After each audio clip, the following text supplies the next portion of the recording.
Hello, Sir Romero and future educators. We discuss the chapter about Philippine Revolution under Aguinaldo's leadership. Dito, itatalakay ang mga pangyayari sa time ng pamumuno ni General Emilio Aguinaldo. April 15, 1897, the battleground was transferred from Manila to Cavite. The Governor-General that time was General Camilo Polaviejo, but he was relieved as per his request by General Primo de Rivera. After the death of the Supremo of the Katipunan, Andres Bonifacio, the two factions, Magdiwang and Magdalo in Cavite, merged their forces to become one in the revolutionary government of President Emilio Aguinaldo, and so with former Katipuneros in various areas of Luzon who dissolved their group and joined the new Philippine government placed in Cavite. The last stand of Aguinaldo's revolutionary government in Cavite. February 15, 1897, when the rumors scattered regarding the conflict of the two factions, Spanish already started to attack various areas of Cavite. Spaniards reinforced their line to crush General Aguinaldo's forces. When the Spaniards already penetrated in mass areas of Cavite, Aguinaldo's group began to retreat into the mountains of Laguna de Tayabas and others in Bulacan. On June 6, 1897, a certain Marneto Alejandrino Natividad Jr. was named Lieutenant General for Central Luzon.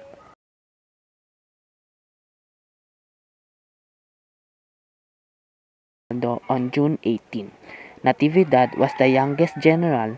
He was only 26 at that time. General Natividad was commissioned by Aguinaldo to look for a place of retreat, and he found Biak na Bato. General Aguinaldo and his forces immediately evacuated Cavite in July 1897 and proceeded into Biak na Bato in San Miguel, Bulacan.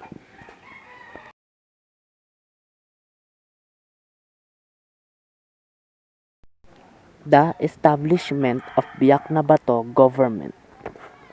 After moving to San Miguel, Bulacan, General Emilio Aguinaldo established his headquarters in Biak na Bato. The news immediately spread throughout the neighboring provinces, and the revolutionary forces were once again in high morale and spirits. General Mariano Nunes Lanera of Cabiao, Nueva Ecija, declared his loyalty and support for Emilio Aguinaldo. In July 1897, Aguinaldo established a republic in Biak na Bato and issued a proclamation using the following demands.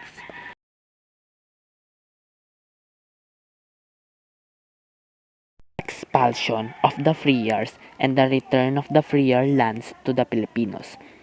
Representation of the Philippines in the Spanish courts. Freedom of the press and of religion. Abolition of the government's power to punish Filipinos and equality for all before the law.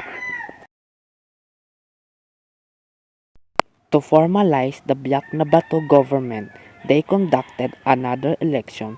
The following were elected as President Emilio Aguinaldo, Vice President Mariano Trias, Secretary Antonio Montenegro, Treasurer Baldomero Aguinaldo, and Assistant Treasurer Emilio Rego de Dios.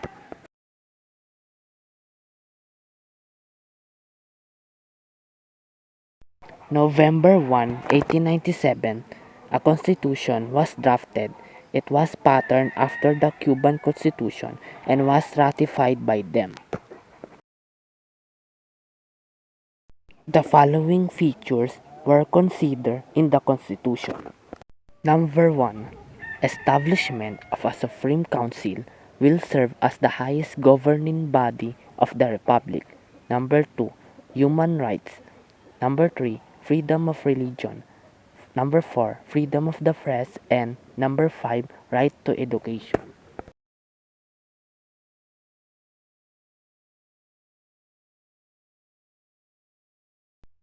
Spanish government really wanted to finish the war in the Philippines through their Governor General Primo de Rivera by eradicating General Emilio Aguinaldo and his remaining revolutionary forces.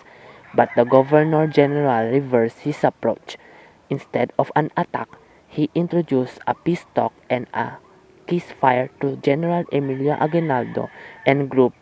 Pedro Paterno tried to convince General Emilio Aguinaldo to enter into an agreement with General Primo de Rivera in the name of peace. Initially, General Aguinaldo declined the offer, but after a series of meetings, perhaps General Aguinaldo and his group realized that they did not have any more strength and force to fight the Spaniards. He agreed to enter to a peace agreement or pact. Laika Bonsa continued to discuss about the Pact of Biak na Bato.